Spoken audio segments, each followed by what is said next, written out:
Dahil sa lumalalang banta ng online gambling na sumisira sa isip, kabuhayan at moralidad ng milyong-milyong Pilipino, isinusulong ni dating Senate President Mig Zubiri ang isang panukalang batas na magpapatupad ng total ban sa lahat ng uri ng online gambling sa bansa. Si Troy Gomez sa balita.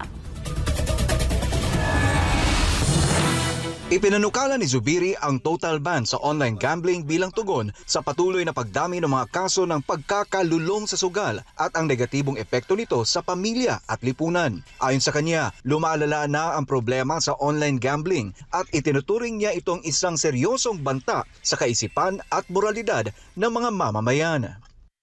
Farm workers po namin sa Bukidnon. Tinanong ko, out of 45 of our farm workers sa Bukidnon, almost half of them may accounts dito sa... Naglalaro sila, almost half. So tinatanong ko sa kanila, sabi ko, anong ginagawa? Ba't kayo naglalaro? Panglibang lang po, pang relax lang. Pero tinatanong ko, they lose an average of 500 to 1,000 pesos. Minimum, agricultural minimum wage earners ito. Sinabi rin ni Zubiri na apektado na rin ang kita ng mga lokal na mall operators dahil nauubos na raw sa sugal ang perang dapat sana'y ginagamit ng mga pamilya sa ibang gastusin tulad ng pamasyal.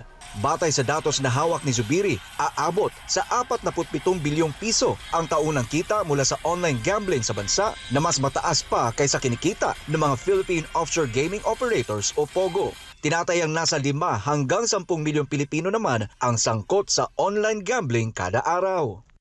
Yan yung mga padre de pamilya, di ba? Yan yung mga nanay, yan yung mga nakatanggap ng ayuda, yan yung mga tanggap ng 15-30 na sweldo. Itinaya na yung ano nila, itinaya na yung kanilang kita, no? Kanilang tulong ay imbes na ibibigay sa pamilya, naubos sa sugal. Ang yumayaman, iilan lang.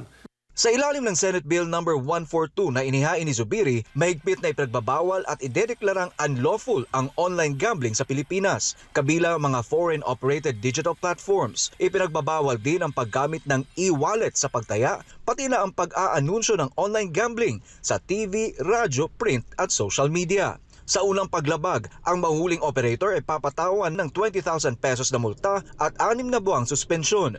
Sa ikalawang pagkakataon, 50,000 piso multa at 1 taong suspensyon at sa ikatlong offense, 100,000 piso multa at permanenteng pagkakasuspinde ng kanilang operasyon. Para sa Diyos at sa Pilipinas kung mahal, Troy Gomez nag-uulat, SMNI News.